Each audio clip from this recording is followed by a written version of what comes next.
Hello, beautiful soul. I want you to take a deep breath with me right now. Just breathe in slowly, and as you breathe out, let your shoulders drop a little. Let yourself settle into this moment, because what we're going to talk about today has the power to change everything for you. I know you're here because something inside you is tired. Tired of working so hard, tired of pushing, tired of feeling like you're always running after something that seems just out of reach. You know that feeling, don't you?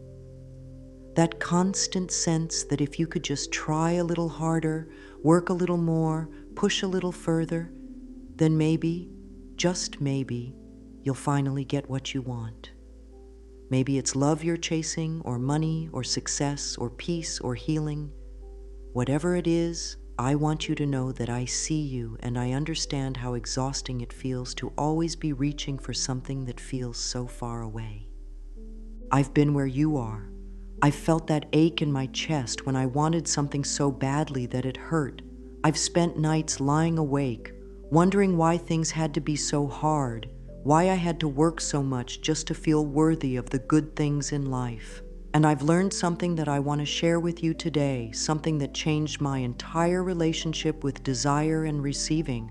What if I told you that the very act of chasing is what's keeping your desires away from you? What if the running, the pushing, the trying so hard is actually pushing away the very things you want most? I know this might sound strange at first because we've been taught that we have to work hard for everything, that we have to earn love and success and happiness. But there's another way, a gentler way, a way that feels like coming home to yourself. Think about it for a moment. When you chase something, what energy are you putting out into the world? You're saying, I don't have this thing I want, and I need to get it from somewhere outside of me. You're coming from a place of lack, of emptiness, of not having enough. And the universe, in its infinite wisdom, responds to that energy by giving you more experiences of not having enough. But what if instead of chasing, you could attract? What if instead of running after your dreams, you could become a magnet for them? What if you could shift from the energy of I need to get to the energy of I am worthy of receiving? This isn't about sitting back and doing nothing. This is about aligning yourself with a different kind of power, a power that comes from within you. I want you to feel into your body right now. Notice what happens when you think about something you've been chasing. Does your chest tighten? Do your shoulders tense up? Does your breathing become shallow? This is your body showing you the energy of chase, the energy of struggle. Now take another breath and soften. Let yourself feel what it might be like to know, truly know, that what you desire is already on its way to you.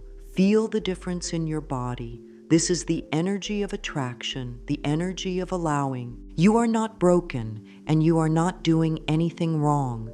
You've simply been taught to relate to your desires in a way that creates struggle instead of flow. And today, we're going to change that. We're going to learn how to speak differently, think differently, and most importantly, feel differently about what you want. Because when you change the way you relate to your desires change the way they relate to you. Now let's talk about why we chase in the first place, because understanding this will help you step out of the pattern with more compassion for yourself. Most of us learned very early in life that love, attention, and good things had to be earned. Maybe you were praised when you performed well and ignored when you didn't. Maybe you learned that love was conditional, that you had to be good enough, smart enough, pretty enough, successful enough to be worthy of receiving. These early experiences taught your nervous system that safety and love come from outside of you and that you have to work to get them. So when you want something now, your system automatically goes into chase mode. It's trying to protect you, trying to make sure you get what you need to feel safe and loved. But this old programming is based on a misunderstanding about how life really works. The truth is, you are not separate from the things you desire. You are not over here, and you're good over there, with a big gap that you have to somehow bridge through effort and struggle. You are part of the same energy that creates everything in this universe. The same force that grows flowers and moves oceans and spins planets is flowing through you right now. And this force doesn't struggle or chase or worry about whether it's worthy. It simply creates. When you chase, you're operating from the belief that you are separate from your good. You're telling the universe, I am here and what I want is over there, and somehow I have to make it happen. But when you attract, you're operating from the truth that you and your desires are part of the same wholeness. You're saying, I am connected to everything I need, and I trust in the natural flow of giving and receiving. Think about how a flower attracts a bee. The flower doesn't run around the garden chasing bees, begging them to come. The flower simply blooms, radiates its natural beauty and fragrance, and the bees are naturally drawn to it. The flower knows it has something valuable to offer, and it trusts that what it needs will come to it. This is the energy of attraction, confident, natural, effortless. But here's what happens when we chase. We send out the energy of desperation, of not having enough, of needing something outside ourselves to feel complete. And the universe, which is always responding to our energy, gives us more experiences that match that vibration, more experiences of not having enough, more experiences of things being just out of reach. It's like being at a party and being so desperate to make friends that you follow people around, interrupting their conversations, trying too hard to be funny or interesting. The desperation pushes people away because it feels heavy and needy. But when you show up to that same party feeling good about yourself, enjoying your own company, radiating genuine warmth and interest in others, people are naturally drawn to you. You become magnetic. The same principle applies to everything you desire. When you chase money from a place of fear about not having enough, you create more experiences of scarcity. When you chase love from a place of feeling unworthy or incomplete, you attract relationships that reflect that energy back to you. When you chase success from a place of trying to prove your worth, you create more situations where you have to keep proving yourself. But when you shift into the energy of attraction, everything changes. When you align with abundance before the money shows up, you become a magnet for financial flow. When you love yourself so deeply that you feel complete on your own, you attract love that adds to your joy rather than trying to fill a void. When you know your worth without needing external validation, success flows to you naturally. This shift from chasing to attracting isn't just a mental concept. It's a felt experience in your body. Chase energy feels tight, urgent, anxious. Attraction energy feels spacious, peaceful, confident. Your body always knows the difference, even when your mind is confused. Let's explore what creates this pattern of resistance in the first place, because understanding the roots will help you transform them with love rather than judgment. So much of our relationship with desire was formed when we were very young, when our little hearts were learning about love and safety and worthiness. Maybe you learned that you had to be perfect to receive love. Maybe you got attention when you achieved something and felt invisible when you didn't. Maybe you watched the adults around you struggle and worry about money, and your system absorbed the belief that good things are hard to come by. Maybe you were told, directly or indirectly, that wanting things was selfish or wrong, that good people should be satisfied with less. These early experiences didn't just create thoughts and beliefs. They created patterns in your nervous system, in your body, in the very cells of your being. When you desire something now, your body might automatically contract with old fears about not being worthy or safe enough to receive it.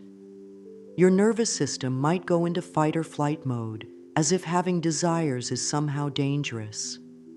And here's something so important to understand. These patterns were created by a child's mind trying to make sense of a confusing world. That little one inside you did the best they could with the information they had. They created these protection mechanisms to try to keep you safe and loved, but what served you then might be limiting you now. When we resist our desires, we're often trying to protect ourselves from old pain. Maybe disappointment hurt so much when you were small that your system decided it was safer not to want anything too much. Maybe you learned that wanting things led to conflict or shame, so part of you learned to push desires away before they could cause problems. Your body remembers everything. It remembers every time you were told you couldn't have something you wanted.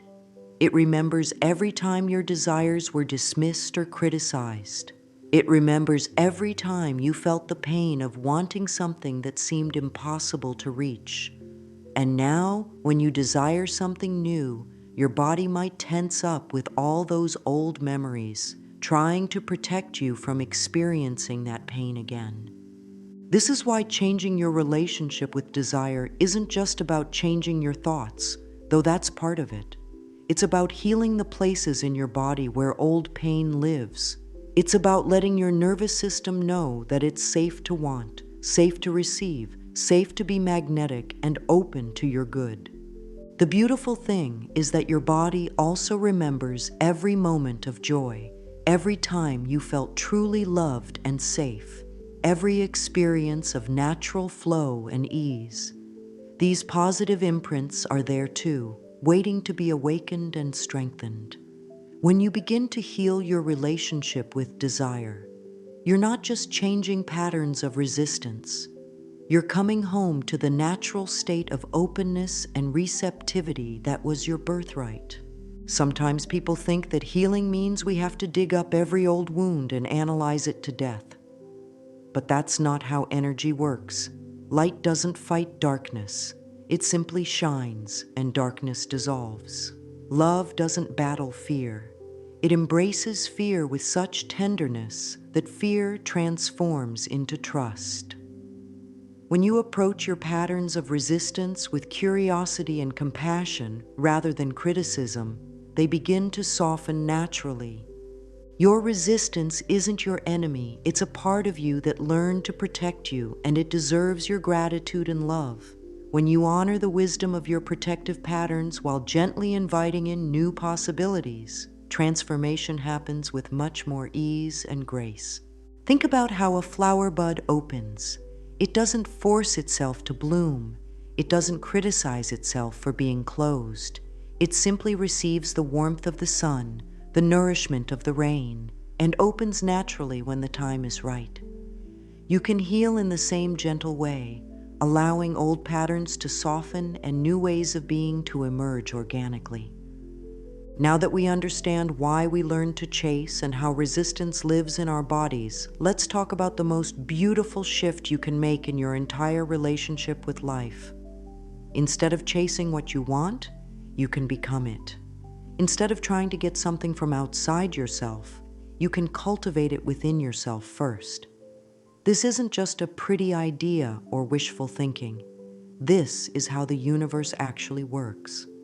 Everything you desire already exists as a frequency, as an energy pattern, as a possibility waiting to be born into form. And you, beautiful soul, you are not separate from these frequencies. You are a tuning fork that can align with any vibration you choose. When you become the energy of what you want, when you embody the feeling of already having it, you become irresistible to those experiences. Let's talk about what it really means to become rather than chase. When you're chasing money, you're operating from the energy of, I don't have enough and I need to get more from somewhere else. But when you become abundant, you align with the energy of plenty. You appreciate what you have, you feel grateful for the flow in your life, you trust that there's always enough.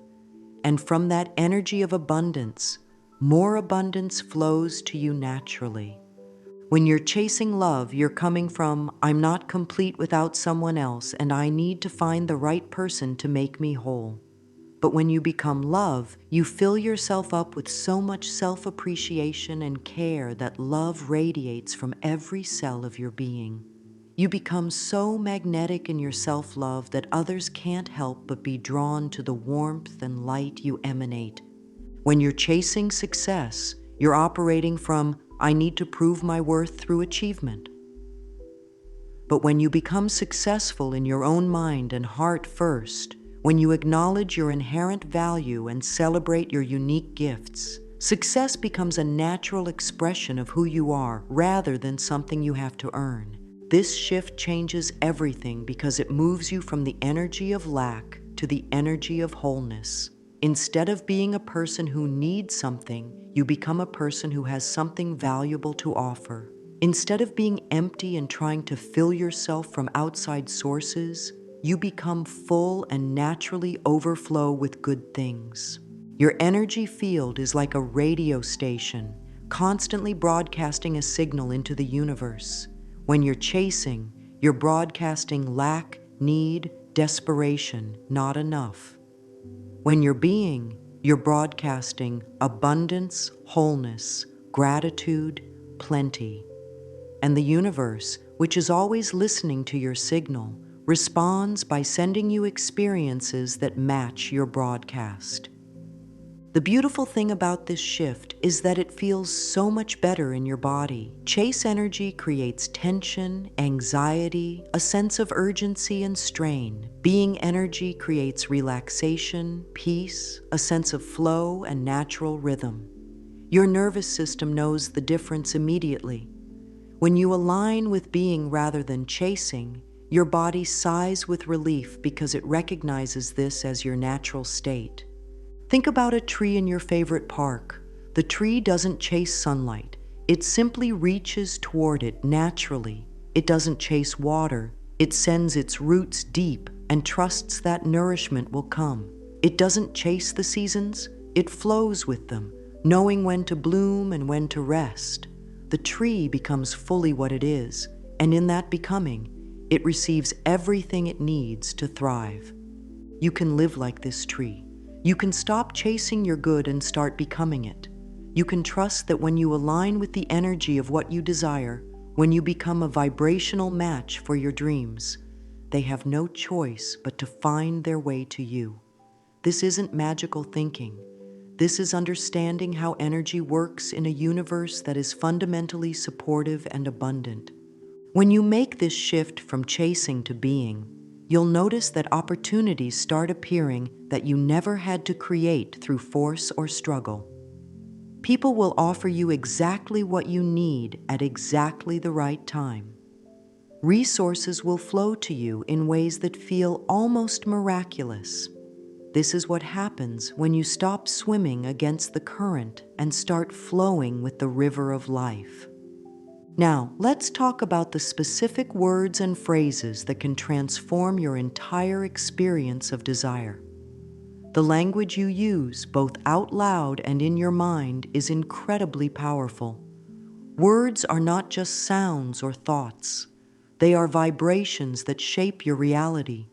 When you change your words, you change your energy. And when you change your energy, you change your life. Instead of saying, I need, start saying, I am open to receiving. Feel the difference in your body when you say these phrases. I need comes from desperation and lack. I am open to receiving comes from trust and readiness. It acknowledges that good things are already flowing toward you and you're simply making yourself available to receive them. Instead of I want, try I welcome or I allow. I want often carries the energy of not having, of something being missing. I welcome and I allow carry the energy of invitation and openness.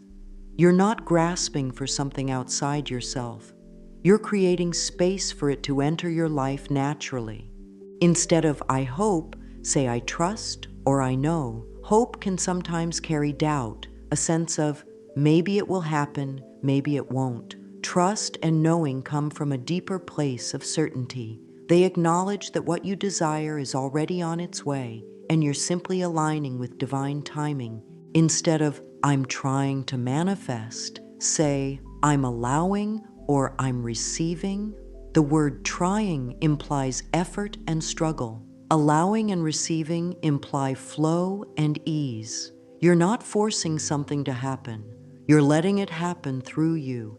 Instead of, why hasn't this happened yet? Ask, what is this experience teaching me? Or, how is this perfect timing serving my highest good? The first question comes from impatience and lack of trust. The second questions come from curiosity and faith in the wisdom of life's unfolding. Instead of, I can't afford this, say, this or something better is coming to me now. Or, I'm open to creative ways this can come into my life. The first statement closes down possibilities and reinforces limitation. The second statements open up infinite possibilities and invite the universe to surprise you. Instead of, I'm not good enough, say, I am worthy of all good things, or I am enough exactly as I am. Your worthiness is not something you have to earn or prove. It's your birthright, given to you the moment you came into existence. When you catch yourself using old language patterns, don't judge yourself. Simply notice with love and gently shift to the new way of speaking. Your subconscious mind is always listening to your words, and every time you choose language that aligns with abundance and trust, you're rewiring old patterns and creating new neural pathways. The words you speak to yourself in private are especially important. The voice in your head is constantly creating your reality through the vibrations it sends out. When you begin to speak to yourself with the same kindness and encouragement you would offer a beloved friend, everything starts to shift. Practice speaking about your desires as if they're already on their way to you. My perfect job is finding me now. Love is flowing into my life effortlessly. My body is healing beautifully. Abundance is my natural state. These aren't lies or delusions. They're higher truths that you're aligning with through your words. Sometimes people worry that if they stop chasing and pushing, nothing will happen. They think that relaxing their grip means giving up on their dreams. But there's a beautiful difference between giving up and letting go. Giving up comes from defeat and hopelessness. Letting go comes from trust and wisdom. When you let go, you're not abandoning your desires. You're releasing your tight grip on how and when they have to show up. You're creating space for the universe to work its magic in ways that might be even better than what you originally imagined. You're trusting that life wants to give you good things, and sometimes the path to those good things is different from what your mind thought it should be. Letting go is like unclenching a fist that's been closed so tight for so long that your hand has started to cramp. When you finally open your hand, there's immediate relief. Your circulation improves, the tension dissolves, and suddenly you're able to receive again. You can't receive anything with a closed fist, but an open hand can hold treasures beyond imagination. Take a deep breath with me now, and as you exhale, let yourself feel what it would be like to release the need to control exactly how your desires come to you. Feel what it would be like to trust that the universe knows the perfect way and the perfect timing. Notice how much lighter you feel when you stop carrying the weight of making everything happen through your own effort. Your job is not to figure out every detail of how your dreams will manifest. Your job is to align your energy with what you desire, to become a clear and open channel for good things to flow through you, and to trust in the intelligence of life itself. When you do this, you become like a powerful magnet, effortlessly drawing to you everything that belongs in your experience. Letting go also means releasing your attachment to things looking exactly the way you think they should. Sometimes the universe has even better plans for you than the ones you've made for yourself. Sometimes what you thought you wanted was just a stepping stone to something far more wonderful. When you let go of your limited ideas about how your good should appear, you open yourself to receive blessings that are beyond what your mind could have conceived. The practice of letting go isn't something you do once and then you're done. It's a daily practice, a moment-by-moment choice to trust rather than control, to flow rather than force. Every time you notice yourself gripping tightly to an outcome, you can breathe and soften and choose to trust again. Now, let's talk about one of the most powerful practices you can begin today, living as if you already have what you desire. This isn't about pretending or putting on a fake mask of happiness when you don't feel it. This is about authentically embodying the energy of your fulfilled desires and allowing that energy to transform you from the inside out. There's a beautiful difference between pretending and embodying. When you pretend, you're putting on an act that feels forced and hollow. Your body knows you're faking it, and so does everyone else. But when you embody, you're aligning with a truth that exists on a deeper level. You're connecting with the version of yourself that already has everything you desire, because that version exists within you right now as potential. Think about it this way. Everything you want to create in your outer world must first be created in your inner world. The successful, abundant, loved version of yourself isn't someone you have to become someday in the future.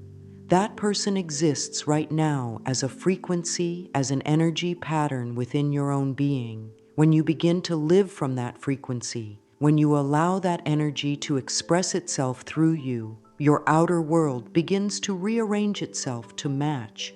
If you desire abundance, start noticing and appreciating the abundance that already surrounds you. The abundance of air you breathe without thinking about it. The abundance of love in a friend's smile. The abundance of beauty in a sunset you didn't have to pay for. When you live from appreciation of what is, you align with the frequency of abundance, and more abundance flows naturally to you. If you desire love, begin by giving yourself the kind of love you want to receive. Speak to yourself with kindness. Treat yourself with respect. Care for your body and your dreams with tenderness. When you become a loving presence in your own life, you become magnetic to love from others because you're radiating the very energy you wish to attract. If you desire success, start celebrating the successes you've already had, no matter how small they might seem. Acknowledge your growth, your courage, your unique gifts and talents. Begin to see yourself as someone who succeeds naturally because you're willing to learn, to grow, to contribute something valuable to the world. This practice of embodiment begins with how you talk to yourself in the mirror each morning. Your relationship with your own reflection is one of the most powerful tools for transformation you have. When you look in the mirror, what do you see? Do you immediately notice what's wrong, what needs to be fixed, what's not good enough? Or can you look into your own eyes with love and speak words of encouragement and appreciation? Start each day by looking into your own eyes and saying something kind. Good morning, beautiful. I love you and I'm proud of you. You are worthy of wonderful things today. I appreciate how hard you're trying and how much you care. These aren't empty words. They're seeds of self-love that will grow and bloom throughout your day.